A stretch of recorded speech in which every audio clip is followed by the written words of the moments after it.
What's up everyone? I'm back and yet again I'm late, so my apologies for that. Today is the GimmeMoe Live Video Series episode 5. I actually can't believe we're on episode 5 already. There's just been so much work that I've been busy with, so much content, so much requests for different content for this video series. And sifting through everyone's emails, or everyone's DMs as well, having to try and fit everything into a series or a one episode is becoming very difficult.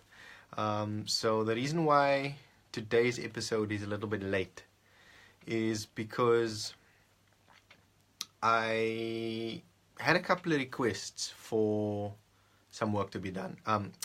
Not work to be done. I had a couple of requests for content for this video.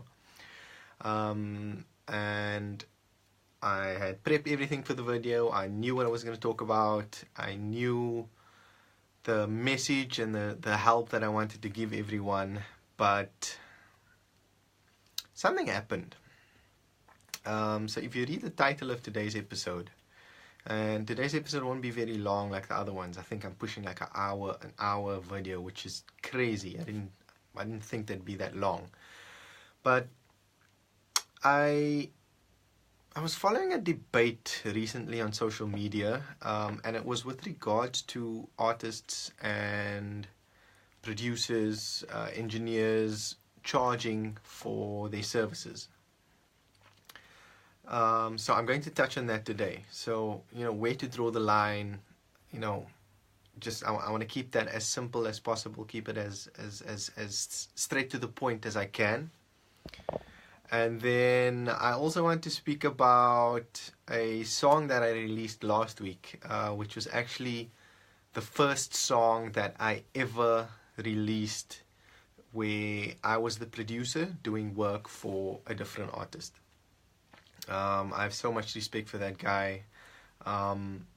He was just the catalyst to allow me that and gave me the what's the word I'm looking for? The motivation to keep doing what I'm doing. So I'll speak about that, a little bit about that. And then I had a question where I was asked about Mo, and this was from a fellow producer, so I say thank you very much to him for asking me to address this question or try and answer this question to help you make better music. And his question was, Mo, I have this issue where I can never decide when a song is complete. So I'm going to answer that question a little bit later on in this video. But before I get into anything else, I want to speak about the problem that I have with the recent debate that I viewed recently on social media in the last week and a half or so, where one of my peers, just felt that they needed to put it out there to the social media family and everyone out there that, there is a need for people to charge for the services that they render. And whether it be for beat making, production, engineering like recording, mixing, mastering, songwriting, composition, studio time itself. And this debate got really heated. So much so that I felt the need to not add my 2 cents on this particular Facebook status, simply because one, internet trolls, and at first I thought that this guy was an internet troll, this particular person who kept pressing on the subject, and I'll get into a little bit of detail a little bit later on, but I just felt the need to take a step back and not interact in that conversation. Now, basically, this producer posted up there, and I know this person personally, and basically what happened was he had a couple of bad experiences where either people booked studio time with him or they had scheduled meetings with him, and the moment he gave them the price for the beat, that's when people started stepping back. Now, I want to tell you a story about, you know, what should happen, right? Firstly, I want to say before I start speaking about business or anything like that. Firstly, I want to talk about respect, right? We have to respect that everybody who is doing this music thing or who's serious about it, maybe not everybody, but most of us, you know, we are business building. There's a service that we render, right? And there has to be that respect that if I approach you as an artist or a producer or a beat maker, and I say, listen, I want you to record my song. I'd like to use one of your beats. I can't expect to get that from you for free, right? And yes, this is a very serious topic, so you'll notice that I'm not smiling a lot, simply because, you know, in the industry, the lack of respect that goes around is just absolutely crazy, right? So firstly, respect. You have to respect that if somebody is doing this, doing music, production, recording, engineering, or running a studio of their own, if they are doing that as their bread and butter, right? How can you feel that you as a person approaching that person who's owning a business, who's trying to make ends meet, who offers a great service, who you contacted first, this producer or this artist, whoever it is, didn't come to you as an artist to say, listen, please come and work with me, please come and do this and that, right? If you approach somebody and they say, listen, I'd like to record vocals by you on this track that I'm doing, and you say, cool, and you say, well, this is my rate per hour, or this is my rate for the job, and the person says, whoa, but why are you charging me? I want you just to record my vocals for free. I mean, it sounds absolutely crazy, and I hope people watching this can relate to some of these things. I find it absolutely ridiculous that when producers, engineers, beat makers, whoever it is, studio owners, say, well, here is the rate, the immediate response we get is, no, you guys just wanna get rich. You just wanna take money from the man from the street. You just wanna do this and that. I mean, come on, guys. I mean, we all respect each other, right? I mean, let me tell you a story. EB English Music Studios. He was approached by a guy who is going through some tough times, right? I mean, I think all of us, even though we're on social media, we can all count ourselves as privileged in some way. We have a roof over our heads. We've got electricity. We can afford to go to school. We can afford to buy clothes. We can afford to buy food. But this particular person approached EB English Music, took a bicycle, rode through a township where he admitted that he was at risk of being robbed or threatened or whatever it was going to be.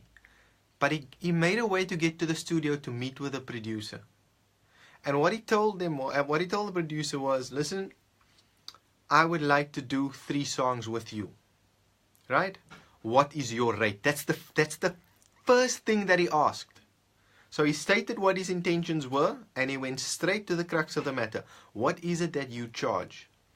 The producer then gave him the rate, and he said, thank you very much. What I'm going to do now is I'm going to work hard and save up until I have enough money to come back to your studio to do the work.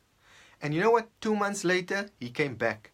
He was hardworking in the studio. He was open to new ideas. He knew exactly what he wanted to do.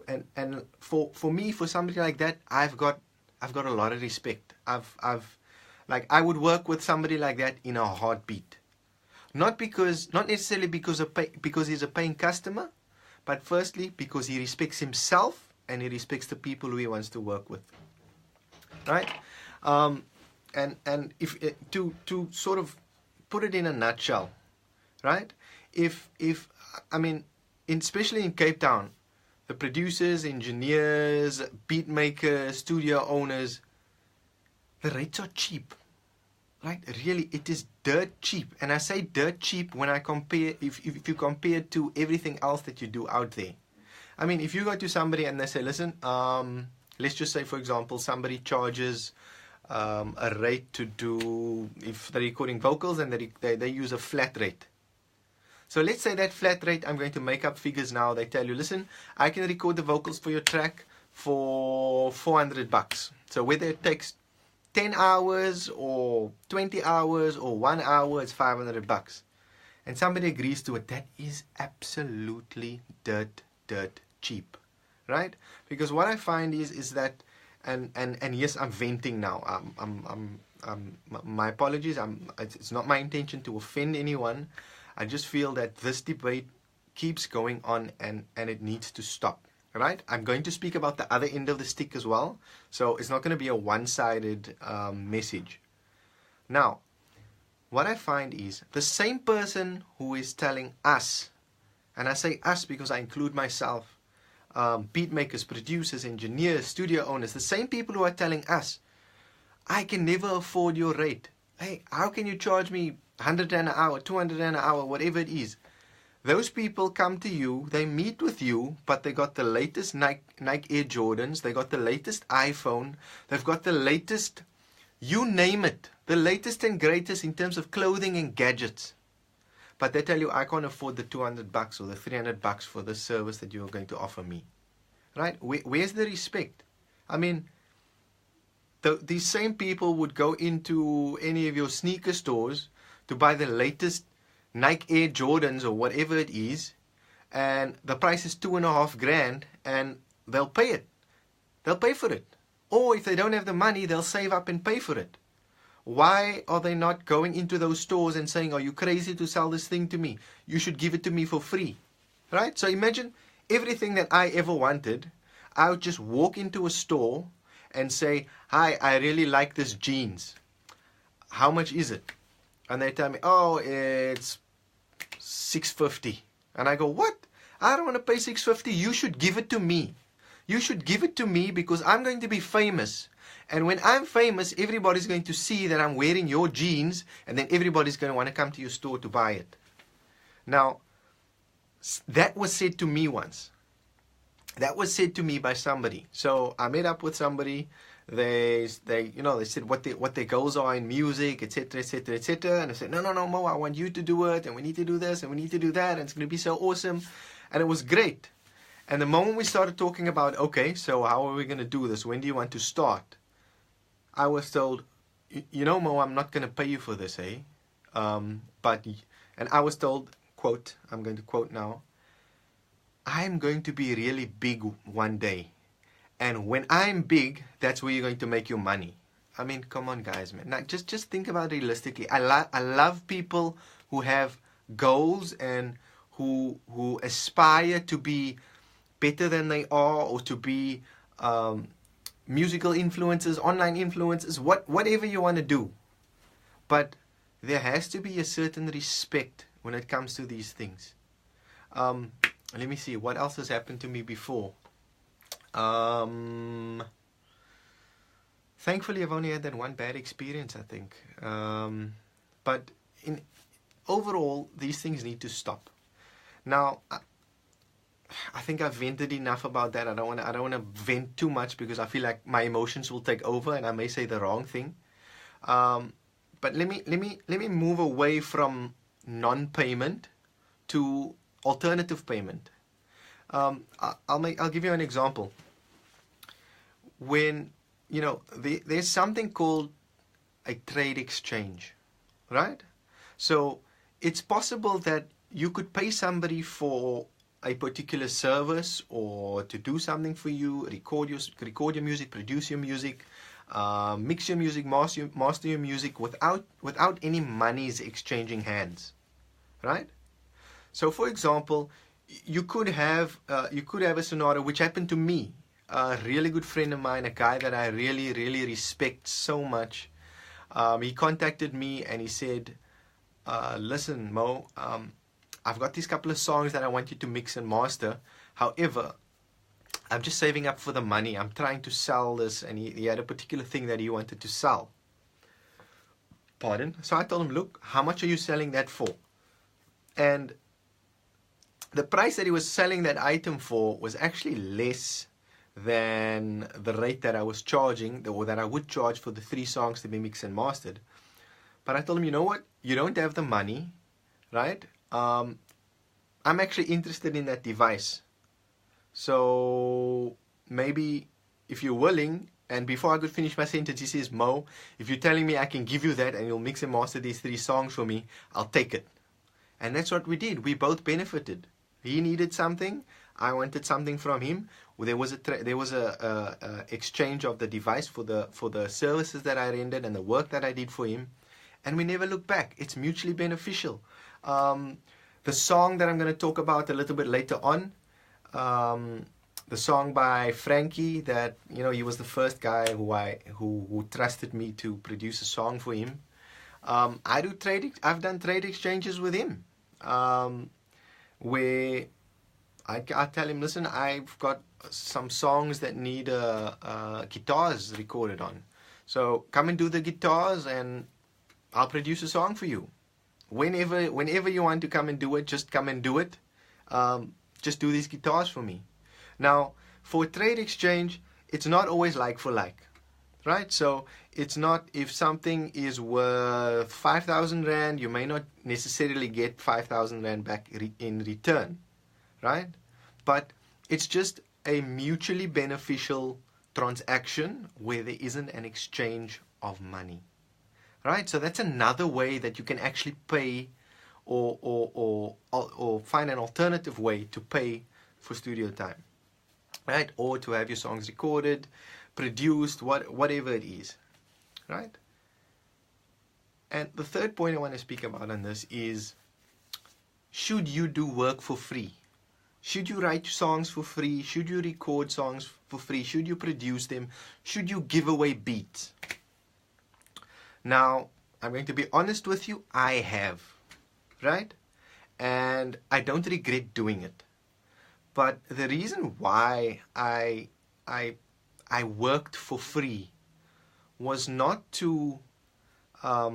because I was afraid to charge people, right? So when I started out doing this, recording music, producing music, etc., you know, why should somebody work with me if I haven't done any work yet, right? If I haven't worked with anyone, I haven't done anything, why should somebody work with me? So in order to build my library and my list of works and the songs that I've worked on, different songs, I started doing things for free. And that was a personal choice that I made, that I would do songs there would be a certain period or a certain number of songs that I would do for free. However, what I would do is, if there was an artist who came to me and I would tell them, listen, I'm willing to do a song for you for free, right? However, it's only the one song. So if you like what you hear, if you want to do a second song, this will be the rate, right? So again, it's mutually beneficial, right? Like in my second point, it's mutually beneficial. Somebody would get to do a song for free. They would have something that they hopefully like.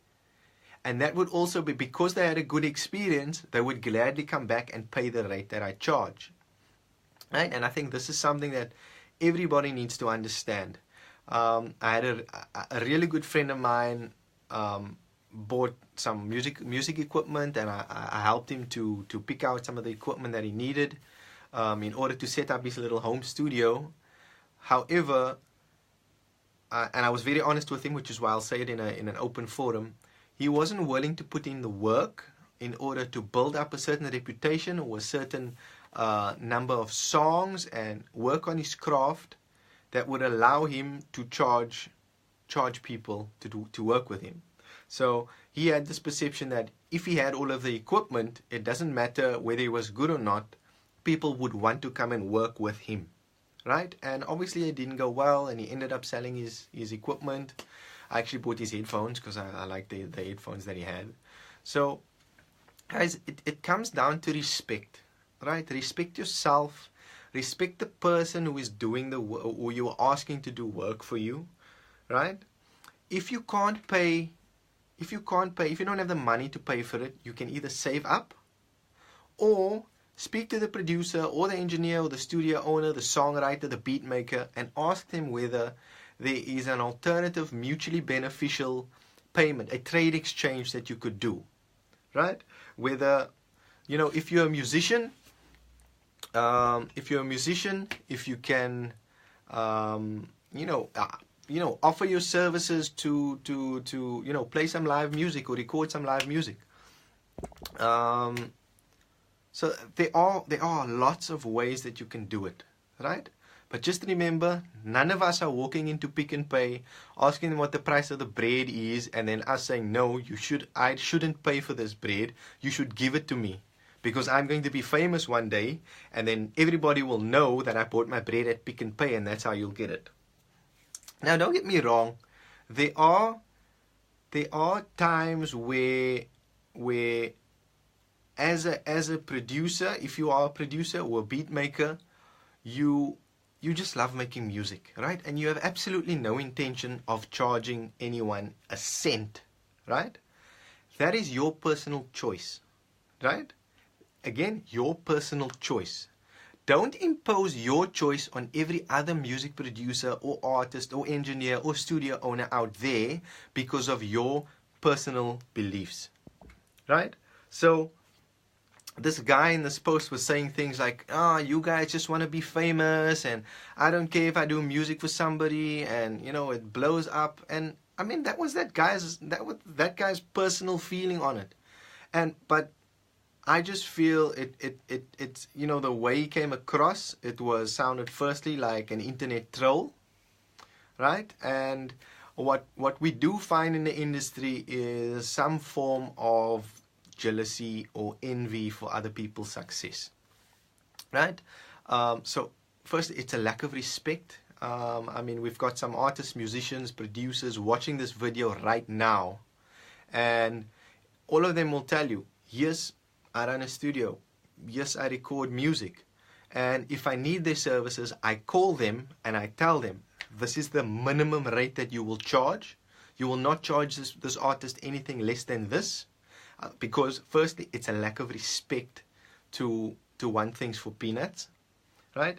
And secondly, I tell the artist or the musician or the songwriter who I want to work on the song is, this is going to be the royalty split for you, right? So I clear up everything up front, and it's a negotiation. If the artist or the musician or the songwriter or the beat maker, whoever it is not happy with that, we negotiate. I speak to the artist.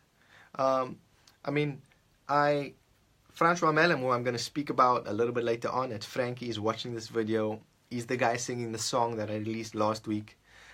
He's done guitars for me. And I call him up and I say, listen, I've got a guy here that needs guitars. How does this sound? This is the price. This is the royalty split. And the worst thing that somebody could say is no. And, I mean, there's nothing wrong with that. I mean, we should all respect ourselves, right?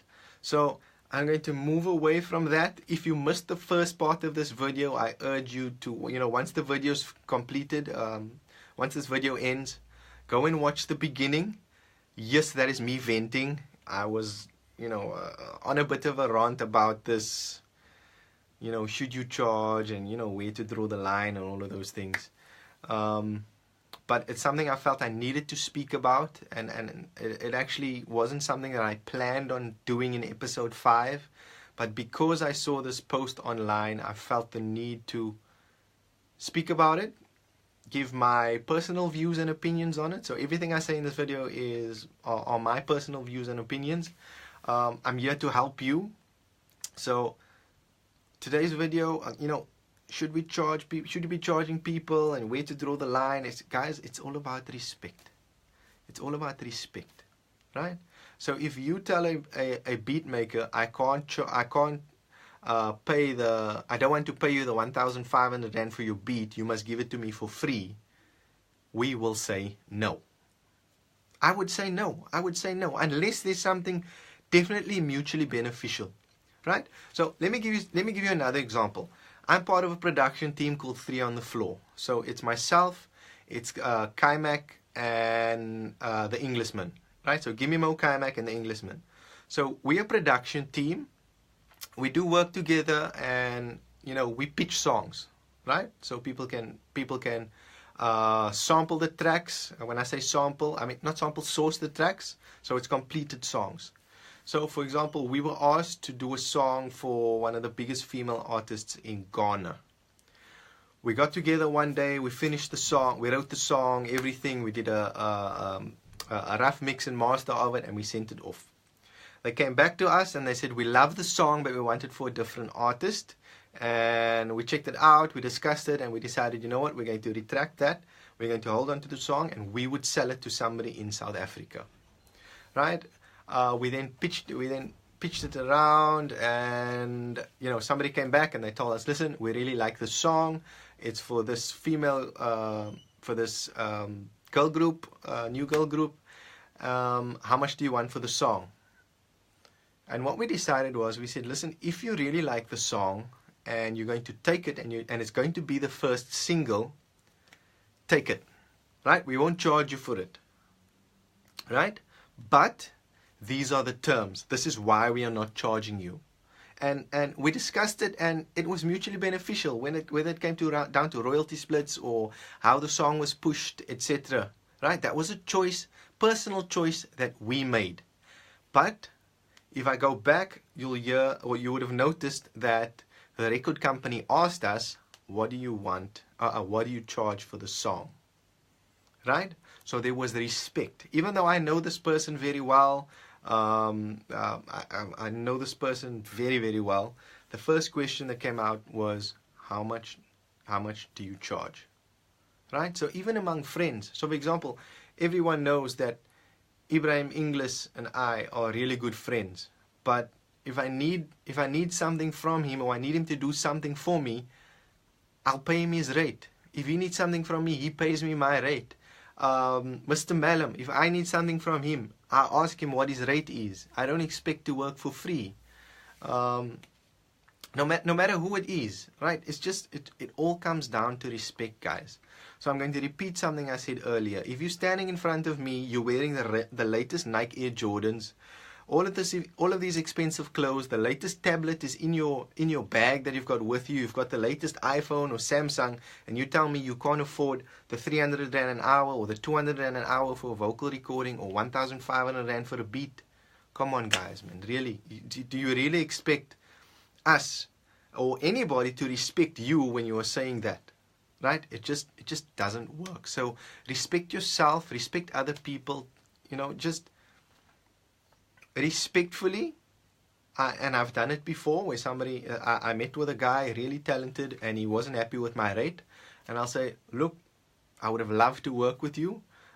If you can, save up and come back. And he says, no, that's not what I want to do. I want somebody to do this for me at no charge. I said, unfortunately, I can't do that for you. Right? And that was my choice. So you have a choice, the artists have a choice, the engineer has a choice, the studio has a choice. Make the right choice for yourself. So whatever's going to do well and whatever works for you, do it.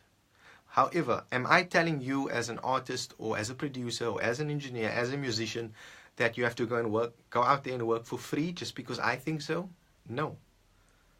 I charge for the services that I render. Am I telling you to go out and just go and charge people whatever you want?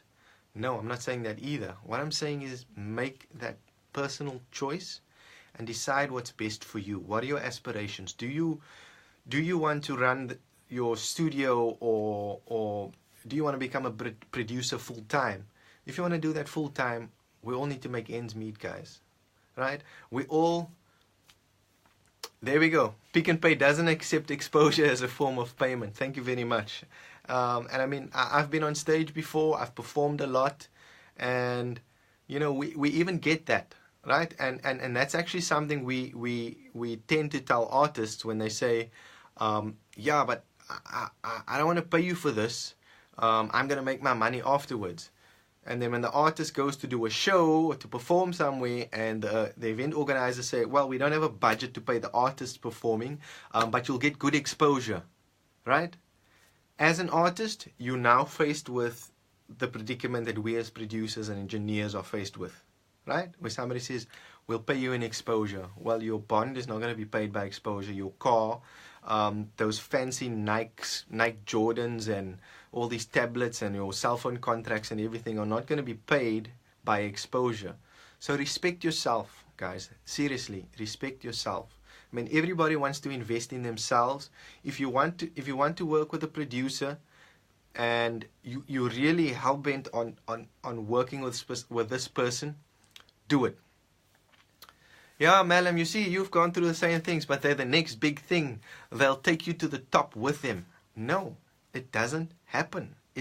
I've heard that too many times, and those people are absolutely nowhere, right? So it is absolutely crazy, right? I know I said I was gonna stop speaking about that, so I think that's the last that I'm going to speak about that, because I'm actually more excited to tell you about a song that I posted last week, or the beginning of last week, called No More, featuring GimmeMoe.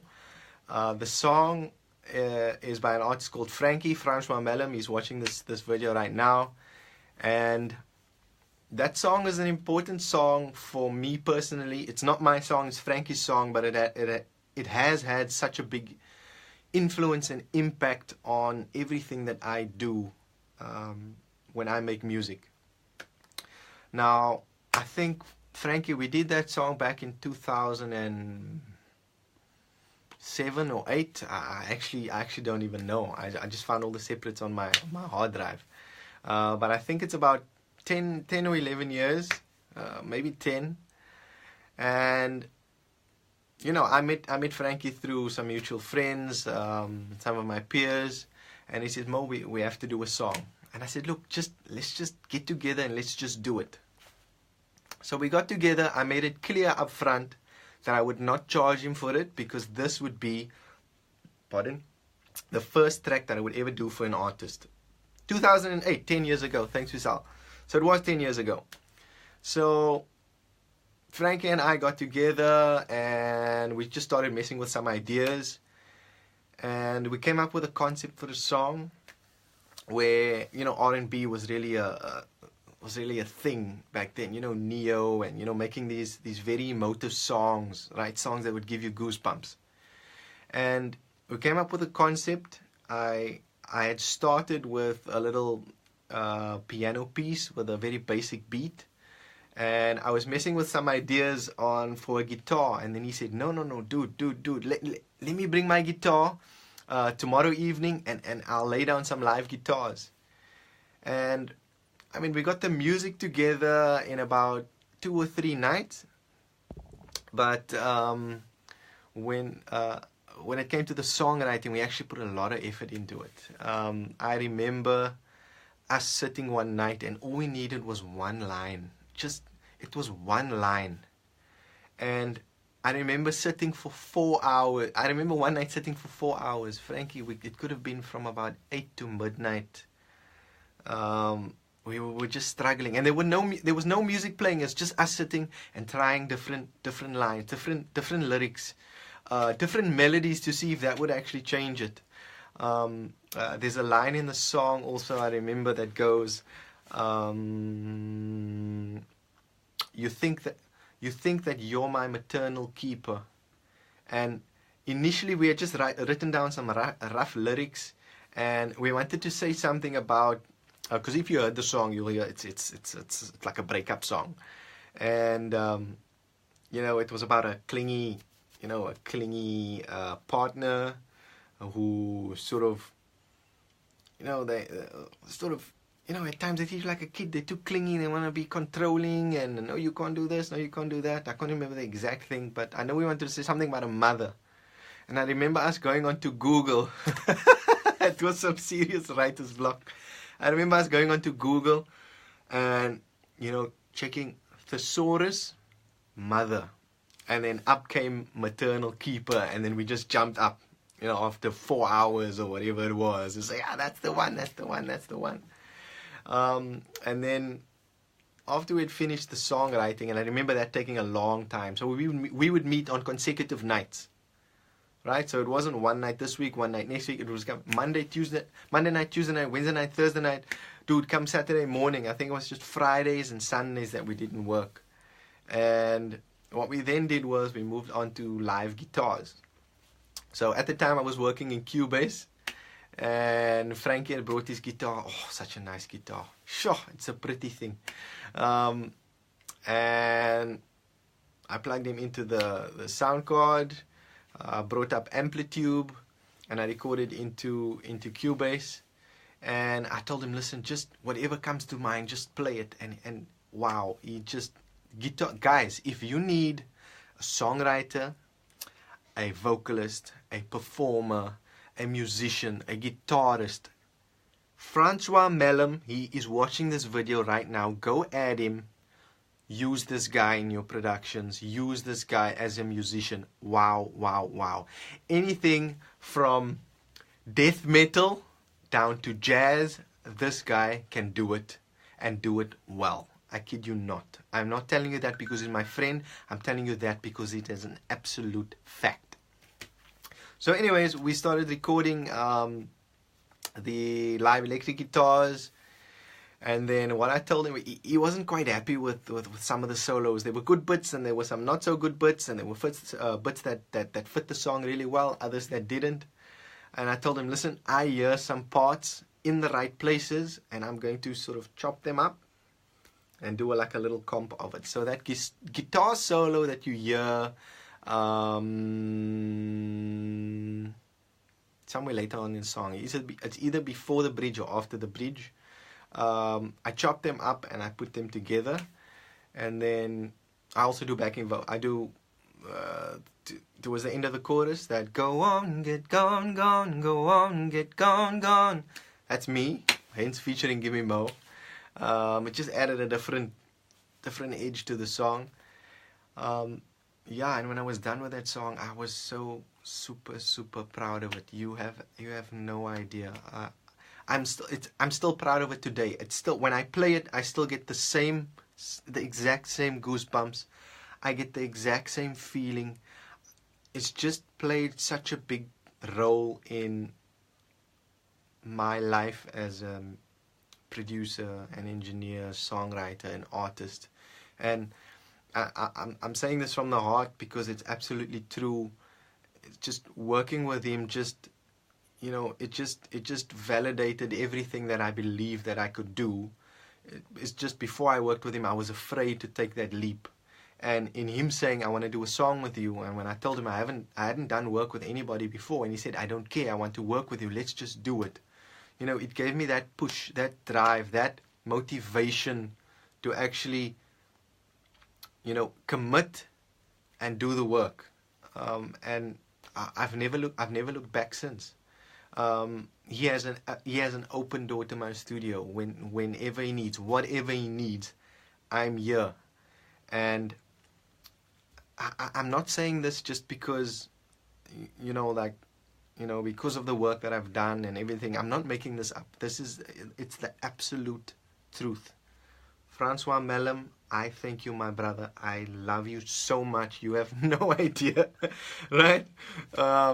Yeah, my studio is open to you anytime. You've played such a big role in my music career as a producer and engineer. I have so much respect for you. I wish you only the best in your career, and I can't wait to hear the new music that you're doing with Camille. So yeah, that was that song called No More. I'm not going to play it. It's on my SoundCloud. You can go check it out. What I'd like to do now is actually answer a question. Man, why does this video so emotional? The first part was like me doing this rant about, you know, do we pay, do we not pay, all about respect, and then I went on to a bit on the lighter side of things, where the first song that I ever did for an artist. But now I'd like to address one of the questions that I got last week, and I was sent a long list of questions. I was asked a question by a fellow producer. His question was, Mo, How do I decide when my track is finished? And I just asked the producer just to elaborate a bit more. I said, what do you mean? How do you know when it's finished? And the producer said, I've got this problem where I'm working on a song and I put in 10 days worth of work on the song, and every day I wake up and I feel I need to change something and change something and change something and change something. Now, let me tell you, that is actually a vicious cycle that we put ourselves in as creatives, right? So I'd say the first thing you need to understand is that you are a creative. You will always want to change something or add something or do something else. And that's perfectly fine, right? But think back to when you first started doing the song. What was your vision for the song? Have you deviated from the visions, from that path that you decided that you wanted to go on for that particular song? Right? And I've done the same thing before. Buddy of mine, Jared, I mean everybody knows Jared, Jared Ricketts. His second single that he did with me, Stay, I think we went through about 6 or 7 versions, and each time we did a new version, we said, look, this is the one, no, this is the one, no, this is the one. Eventually, after the last versions, let's just call it version 7, pardon, we sat down and we were thinking about it, drinking a cup of coffee, and then Jared said, you know what, Mo, play the first version. When we played the first version, we were like, why are we changing the song? The sound's so great. And that ended up being the one that we actually released. So, again, it's a vicious cycle that we all go through. And not only us as, here in Cape Town or South Africa, everybody. I remember watching an interview with Bruce Swedien. Now, if you don't know who Bruce Swedien is, he's the guy that engineered, recorded and mixed the Michael Jackson Thriller album, right? One of the best-selling albums of all time. It won so many Grammys, and one of the first songs they did was Billie Jean, and this song was mixed from a tape machine going through an analog disc, a 24 channel analog disc, only 24 channels, and they'd mixed the song. And it sounded great, but they felt that there could be a little bit of tweaks here and there. And according to Bruce Swedien himself, Michael and Quincy went through something like 24 or 25 mixes. And each time they would do a new mix, they would think, hey, listen, we could be better if we could only do this, if we could only do that. And then eventually when they got to that mix, Bruce Swedien said, just stop. Play me mix 1. And when they played mix 1, that was the one, and that ended up going on the album. That's the Billie Jean that we all know, that we all hear about, right? So what I can tell you what I do, so this is what I do to prevent myself from going through that vicious cycle of not knowing when to call it the end, like this is the end of the song, or this is what it needs to sound like. I do a briefing. If it's a song I'm doing for an artist, there's a briefing session that I have. What do you want the song to sound like? What is the target audience? Who is the target audience? Is it something that you intend on sending to radio for like a commercial release? What is your vision for the song? What should it sound like? If you were to put together a playlist of any song that's out there right now, what song could play before your song, and what song could play after without it sounding like it's a different genre or totally different? What type of playlist would it fit into? And based on that, you then get, because you would hopefully know all of the contemporary songs or commercial songs, or even indie songs if it's indie artists as well. If you know the type of music and the type of genre that it needs to fit into, right? It immediately eliminates unnecessary production, unnecessary additions. Because more than likely, if it's a commercial release, there are certain sounds that work. There are certain things that you would not put into the song because you would clutter the song, and depending on the target audience, that target audience is used to listening to a certain sound, right? So what I do is I build up a skeleton of the track, right? So I'll have the chords and a basic beat, whatever, but as close to what I want the final product to sound like. Then I get the artist to come in and record vocals. So we'll record all of the vocals, all of the backing vocals, whatever, ad-libs, whatever it needs to be. And then after that, all I do is I add instrumentation to support the vocalist, right? Because the vocalist is the hero of the track. So that's what I do, and that helps me to, you know, stay in my lane, right? Because I've done that exact thing where I just don't know when to call it the end of a song. What you can also do is don't lose sight of the bigger picture.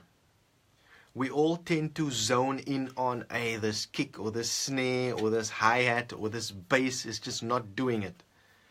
But is that particular instrument not working because you're listening to it in isolation, because you're soloing everything? Or are you sitting back and listening to the entire track and going, okay, how does the song sound, rather than how does these, you know, one or two things fit in, right? So that's one thing. The second question that I'd like to answer, and I hope I've given enough detail or enough assistance in trying to answer that question for that producer. The second question I want to answer is, how do I deal with my haters? Now, everybody believes that there are people out there who hate what they do or don't like their work, etc. And sometimes it's true. Sometimes it's true. I've had my fair share where it's been said to me. So, for example, it was said to me by somebody that they were at a fellow producer's studio, and this artist said, no, I'm planning on doing this project, and I'm going to work with this producer, and me. And that producer responded to the artist and said, don't work with GimmeMoe. Don't work with Moe. And that's fine. I don't mind that. Everybody has their own opinions. I don't hold grudges. But the artist came to tell me, and I said, please don't tell me who told you that. Right? But that's cool. I mean, you know, if you want to please everybody, sell ice cream. Right? Or give it out, since we were speaking about payment and people not wanting to pay.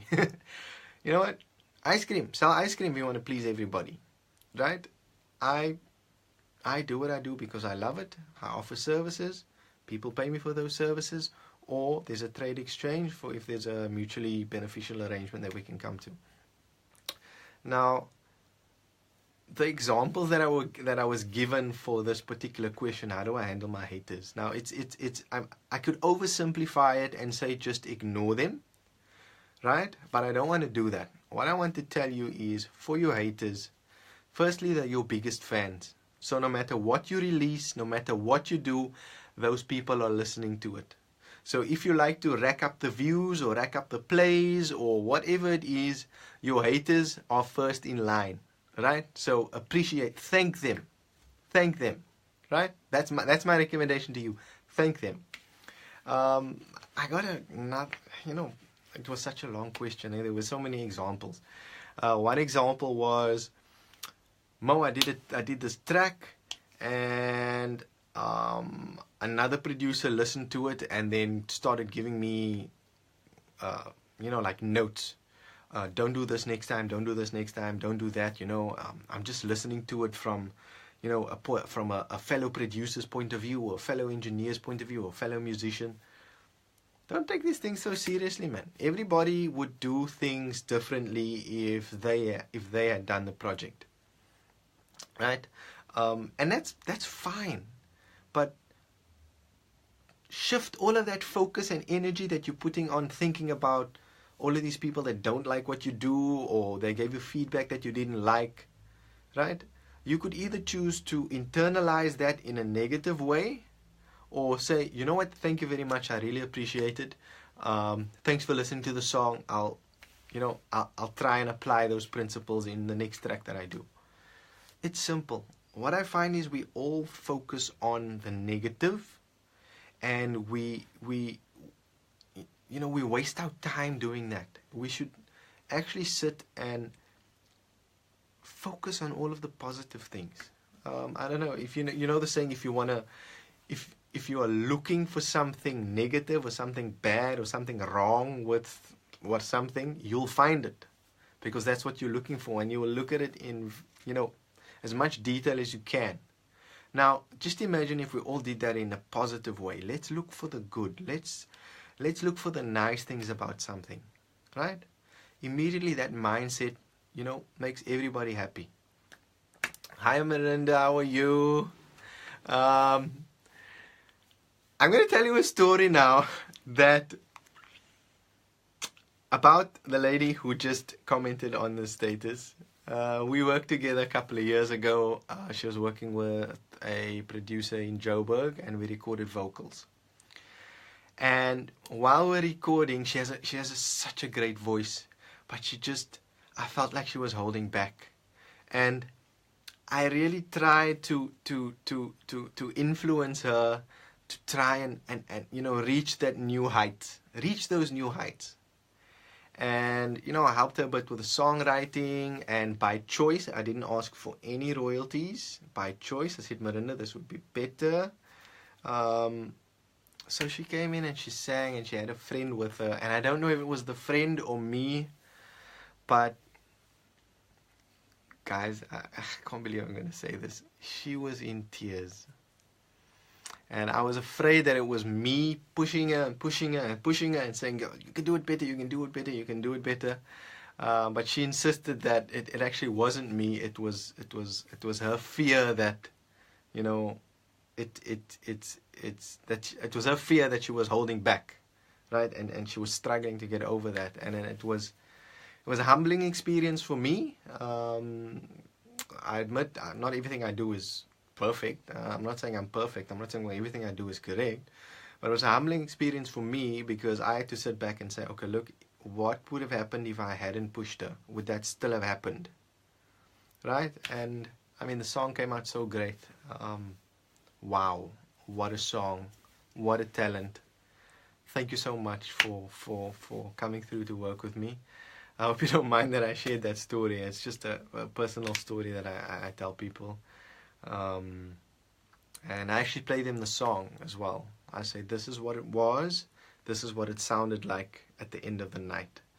And people are very impressed. They love your voice. Now, what was I speaking about? Yeah, I was speaking about haters. Yeah, so just focus on the positive things, guys. It's actually not a difficult thing to do. It's just a mindset change. Yeah, and then I want to speak about some of the work that I've been doing over the last couple of weeks. Thank you, Mr. Ibrahim English, for joining us tonight. Hopefully the Wi-Fi is sorted and you're not using your data. So what have I done over the past couple of weeks? Over the last 2 or 3 episodes, I spoke about a project that I was working on that I couldn't speak about yet, because I choose to not speak about the projects that I'm working on. But it was so close to release that I just felt I needed to say little things about it. So the cat's out the bag. The artist is Fatima Peterson. If you don't know who Fatima Peterson is, she is Tali Peterson and Madiga Anders' youngest daughter. Such a great voice, such a pleasure working with her. Wow, what a song. So what happened was, she came to me with an idea for a song. She played the song on she had chords as well, so she came prepared. She played the song, she sang it, and I in our briefing session, I said, okay, so what should the song sound like? And then I said, okay, well, what if we just make the song a little bit higher, just so that it's in this really sweet spot in your voice. And I'm so excited for everybody to hear it. I'm so happy, so blessed that she decided to work with me and have me work on the song for her. So the song is written by Fatima Peterson. There was some co-writing between myself and my brother Junaid. The song is produced by the three of us. I engineered the sessions, mixed and mastered, and it releases tomorrow. What's tomorrow? The 14th of March at 12 o'clock. So midday tomorrow, the link will be up. I can't wait for everybody to hear it. It's such an awesome song. I'm not going to speak about the little cryptic things that I did, or that I spoke about in previous videos about recording things that we had. I can't wait for everybody to hear that song. In between that, I've recorded final vocals to a track that's produced by somebody's name who I'm not going to mention, and it's written by somebody that everybody knows, and it's sung by somebody who I've spoken about in these videos before. So yeah, that's me saying something without saying anything at all, but it's such a cool song. The producer of the song and I, we're just thinking about tweaking some of the production in the song, but it's such a good song. And then also I started mixing the second single by Juice. So Jason's second single will be releasing soon. I just got feedback from the producer on the mix. We need certain changes done, so I'm going to do those changes. What else have I done? There's been so much work. I think the lack of sleep is messing with my mind. I can't even think of some of these things. Remember, it was in the last episode where I said that I would be releasing a song soon. It's a song that I wrote a couple of years back, and it's a good song. I love it, but I just feel like the production wasn't where, I couldn't personally take it to the heights that it needs to be, and I gave it to another producer. I've received the files. I've started putting the piecing the song together, and I'm going to be asking a different producer to come in and join me when I record the vocals, to vocally produce the song for me. So why am I telling you all of these things? I'm a producer, I'm a songwriter, I'm an artist, I'm a vocalist, I'm an engineer, but there are times where I need the services of my peers. I need a different producer. I need a different vocal producer. I need a different engineer to take my music to the next level, right? So it's all about collaboration. It's all about working together. I'm really excited for everybody to hear that song. I am absolutely loving it. It's crazy. And then I think before that song releases, I'll be releasing another song. So I released a song called Giving Back, a song that I wrote in about 8 years ago. Thank you so much to everybody who emailed me, direct messaged me to tell me about the song.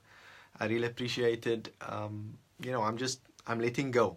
I'm letting go of things that I should never have held on to for so long. So that's my story for tonight. Hopefully this video is shorter than a lot of the other videos.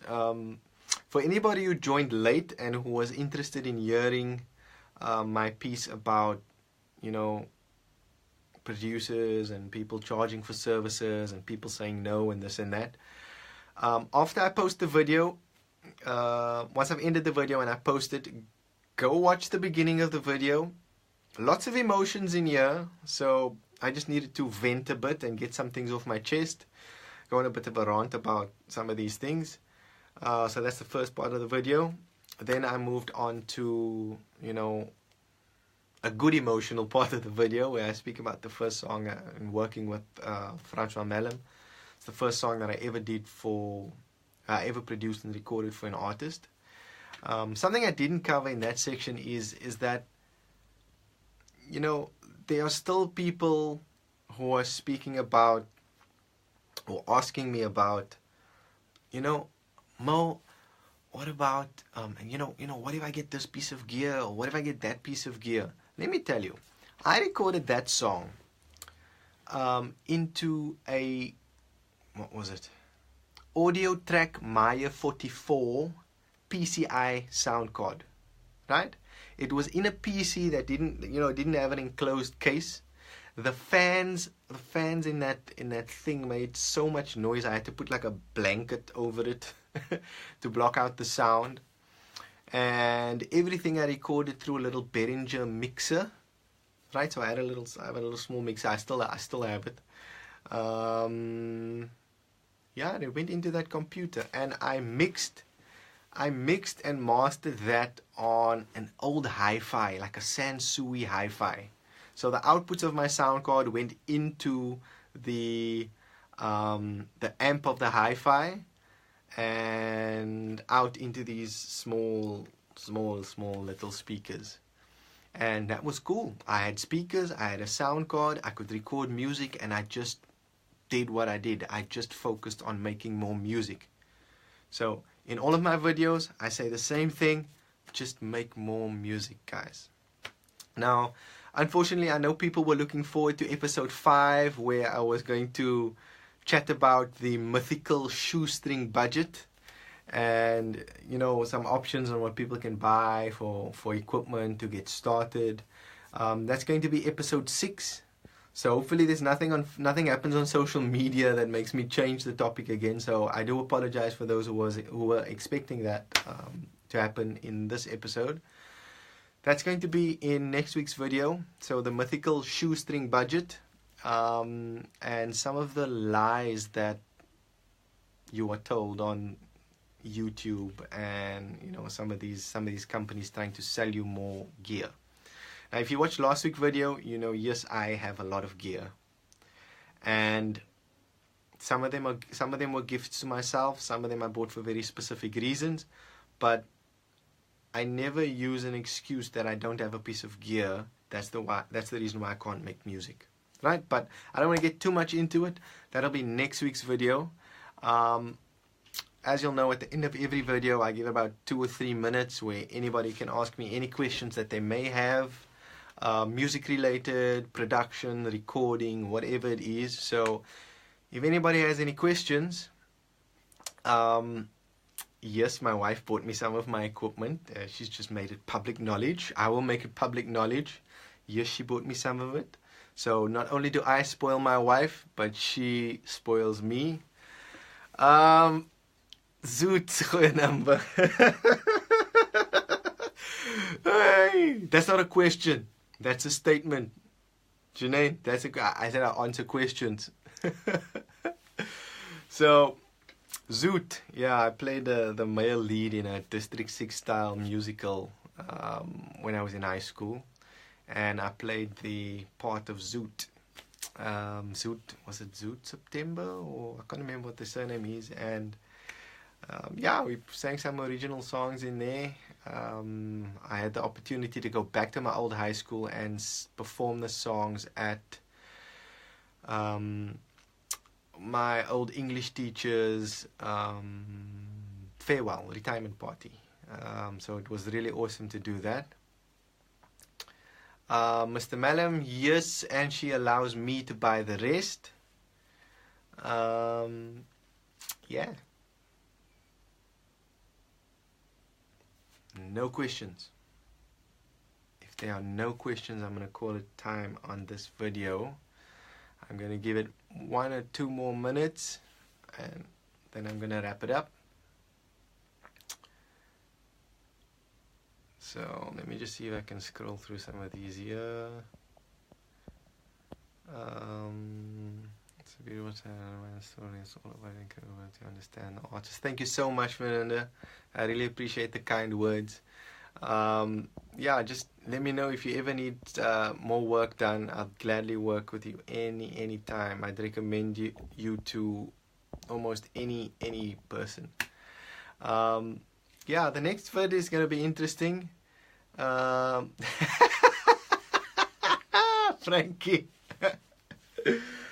I'm not, man. I'm just doing these videos because I get a lot of emails, I get a lot of phone calls, a lot of SMSs, WhatsApp messages. Mo, how do I do this? How can I do this? Why is the industry like this? Why does this happen in Cape Town? Why does that happen in Joburg? How can I do this better? How can I make better music? So instead of me having to answer each person individually, I'm doing this video series to just empower people so that musicians, producers, everybody, they make less mistakes, and they just focus on the music, because that's the most important thing. Focus on the music. Just make more music, right? And I think I'm gonna wrap up this video with this. This message is just make more music. Whatever you start, finish it, release it. If you don't want to release it, sell it. You know, keep it in a library for a rainy day. There'll be an artist that would like it. But start whatever you finish. Just make more music. Listen to different types of music. Don't just listen to, so if you're a hip-hop guy, listen to jazz, listen to pop, listen to anything else. You know, just broaden your horizons and just make more music. Here's one. How about people that say your work isn't good enough and then come running back when they realize that you've worked with, who you've worked with, and what songs you have done that are doing so well.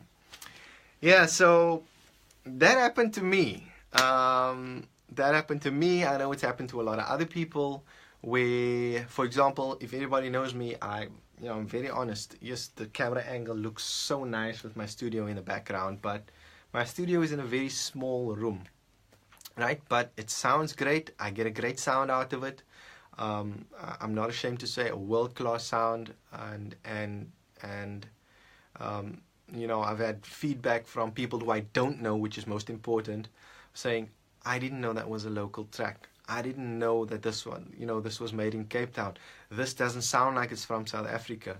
And I like that, and it's something that I've been pushing to always do. If somebody wants to do especially if it's a commercially release, a song that people want to release commercially. But what I do have is, or experiences that I have had, is where people come and see me and they do this. So what work have you done? Pardon. So you work in this room. Oh, now I can see you got nice equipment, but yeah, but listen, I actually have to leave now, because I've got another meeting. Sorry, I can't stay long. And then people leave, and then they message me to say, nah, I don't think it's gonna work out, you know, I wasn't feeling the vibe.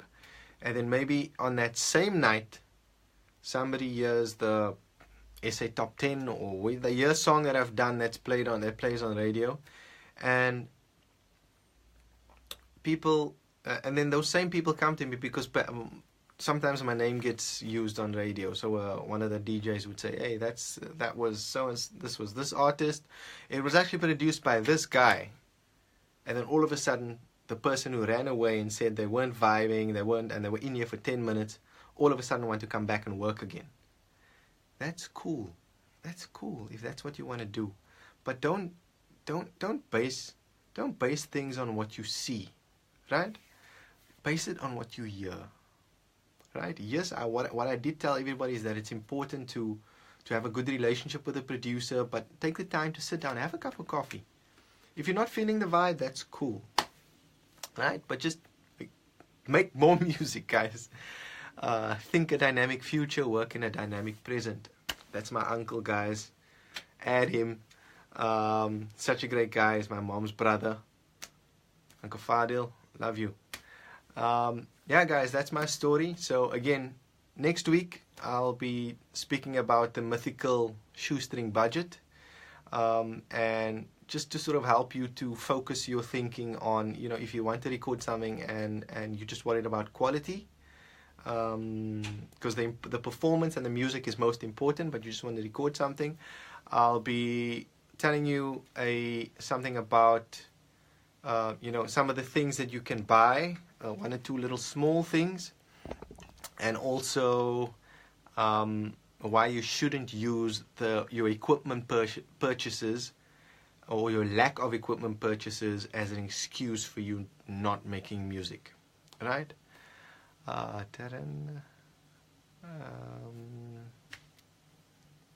Thank you very much, Taran. I really appreciate it. Thank you so much. I can't believe that I'm on episode 5. And yeah, no, I'm just here to assist people when necessary. And I'm doing these videos because there's so much content on YouTube, and I don't I want to steer away from anything that somebody could already find on YouTube, right? And if I share my personal experiences and opinions with everybody, I feel like that matters more to people than some company saying, I've tried this or I've tried that, or go and buy this or go and buy that. I'm not going to do that. So thank you very much, everybody. I really appreciate the support. This is the GimmeMoe Live Video Series, episode 5. Episode 6 will come at you next week. Thanks, guys. Cheers.